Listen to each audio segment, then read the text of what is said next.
So in the walking along with somebody, I don't know if that's the exact phrase you use, but that's the one I'm using at the moment. There would be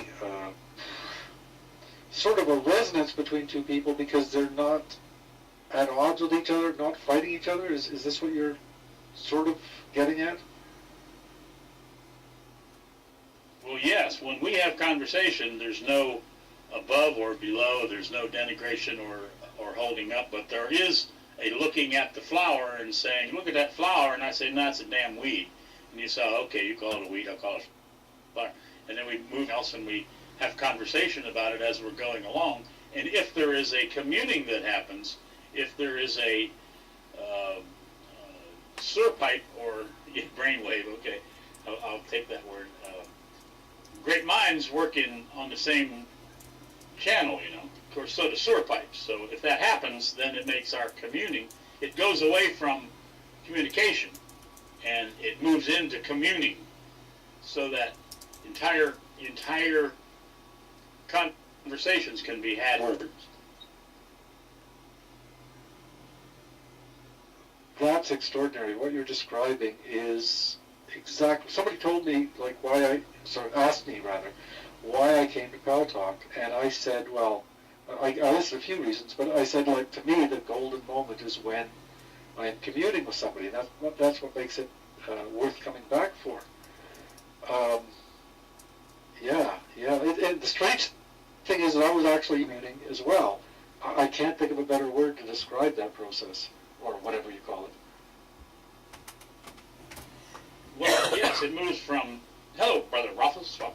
It goes from talking at each other, throwing darts at each other, calling each other names, fighting and comparing beliefs and that sort of thing, to then perhaps having conversation where we begin looking at our lives and saying this and that happens, and when I do this, that happens, and then it's comparison and judging. But we can actually move away from comparison and judging and move into distinction. And when you begin conversing about distinctions, that's where communing lives, in distinctions. Because judgment and opinion, all of that nonsense leaves, and there is just distinction and communing. And that's the beauty of when that happens, because it's surrounded by language, but it's not necessarily language. Yes, that's beautiful. That's beautiful. I don't know if that word strikes you as right. There are a limited number of people here on Pal Talk that I've had the opportunity to do this with. Brother Ralphos, with his thumb up there, I've had many excellent communes with him, I would say. But I will say, I cannot say, like, this person, that person. Most of the time it's me, my fault, that the communing doesn't happen. I'll take that responsibility. Exactly. Joel was saying earlier about how sometimes people don't know what I'm saying or have any kind of clarity about it, and that's my mistake. It is that I have not learned to commune yet. I'm still seeing if I can speak English. I haven't learned it yet. A whole long ways to go for that to happen, because it has to be something that is effective without thought manufacturing it, because thought manufacturing it would be insanity. See you later, Ebbing. Already gone. That's perfect, Edward. Thank you. The other thing about that that did not draw me to Pal Talk to begin with, but I realized it with Pal Talk, is what I have to converse about. I have to almost have, it might sound like bragging, I don't know, I don't give a damn, the whole planet to converse about it, because it probably takes 5,000 people to find one person who has a passing interest in it. And then out of that one person, it probably takes a couple of hundred of those kinds of people to have somebody that comes to this room on a consistent basis and cares about what's happening. So the selective few who end up in this room and stay here, in my mind, are far cry, what's the word?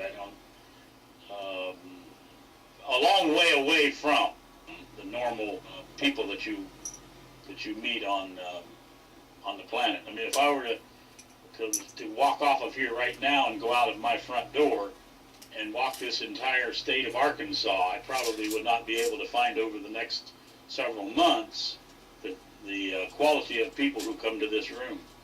Because out in that world of there, people just don't care. They're there to make their money and screw everybody they can to screw to get their money, and that's it. Go ahead. I wonder if that's a question of resonance with you, though, because you've said that, or you've granted that there may be some other people who are not robotic or as robotic, and some of them are out there saying some things. So here's my problem here. Sometimes it strikes me at times that you sound like you're the only person, you're the only evolved ape on this entire planet who really gets it. But at other times you allow that there's other people who have also gotten it, whether it be Jiddu Krishnamurti, possibly Yuji Krishnamurti or whatever. So I don't quite understand what you're saying here. It sort of sounds like you're saying the people in this room are very special, but I don't think that's it. Well, it means to say that only having the whole universe to search in could I find the people that can have conversation in this manner.